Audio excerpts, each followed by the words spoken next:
దేశ ఆర్థిక పరిస్థితి దిగజారే ప్రమాదం ఉందని ఇప్పటికే పలు రాష్ట్రాలు వివిధ ఆర్థిక సంస్థల దగ్గర లక్షల వేల కోట్ల రూపాయల అప్పులను తీసుకువచ్చి ప్రజలకిచ్చిన వాగ్దానాలను నిలబెట్టుకోవడానికి వారి అవసరాలు తీర్చుకోవడానికి నానా తంటాలు పడుతున్నారని తెలుస్తుంది.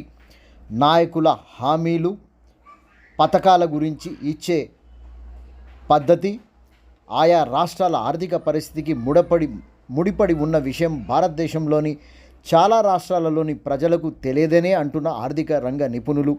నిజానికి రాజకీయ నాయకుల మీదే సాధారణ ప్రజలు ఆధారపడి ఉన్న విషయం పరిశీలిస్తే కానీ బోధపడదని, నాయకుల మీదే ఉన్నారని, ప్రజలకిచ్చే పథకాల డబ్బులు ఎక్కడివి, ఆ డబ్బులకు రాష్ట్రాల ప్రజలకు ఏ విధమైన లింకు ఉందో తెలపవలసిన బాధ్యత రాజకీయ పార్టీలదే అంటున్నారు.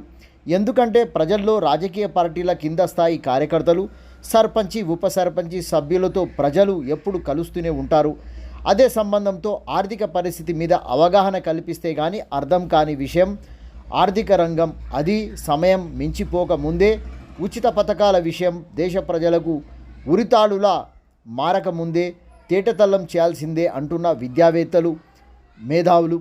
రాజకీయ పార్టీల మధ్య పోటీ దేశ ఆర్థిక పరిస్థితి చిన్నాభిన్నం చేస్తుందని, రాష్ట్రం అప్పుల్లో ఉంటున్నదని, అప్పుల నుండి కాపాడే వారెవరో ప్రజలే తెలుసుకోవాల్సినటువంటి అవసరం ఏర్పడుతుందని, నాయకులు అధికారంలోకి రావడమే కానీ ఎన్నో రకాలుగా అమలు చేయలేని హామీలు ఇస్తూ ప్రజలకు ఆశ చూపించి కుర్చీ మీద కూర్చునే ప్రయత్నం వరకే వారి పనిగా మారిందని అంటున్నారు.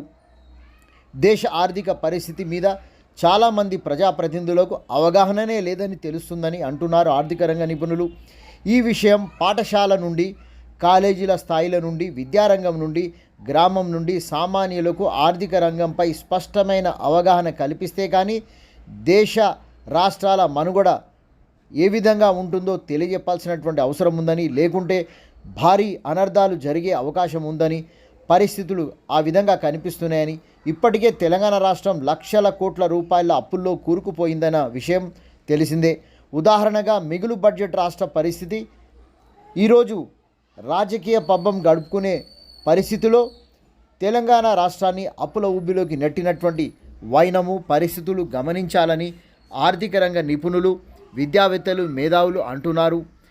ఉచిత పథకాలు వద్దంటే గగ్గోలు పెట్టే పరిస్థితికి ప్రజల యొక్క ఆలోచన మారిందని, ప్రజల్లో ఆ అలవాటును మారిస్తే కానీ మనము అభివృద్ధి చెందలేమని, అభివృద్ధి చెందిన దేశాల సరసన నిలబడాలంటే, ఆర్థిక పరిస్థితి మెరుగుపడాలంటే, భారతదేశంలోకి పెట్టుబడులు రావాలంటే ప్రజల్లో ఆలోచన మార్చాల్సిన అవసరము రాజకీయ నాయకుల మీదనే బాధ్యతగా ఉందన్న విషయం గమనించాలని అంటున్న ఆర్థిక రంగం మీద ఎంతో పట్టు ఉన్నవారు, ఆ విషయం మీద అవగాహన, అనుభవం ఉన్నవారు, పండితులు అంటున్నారు.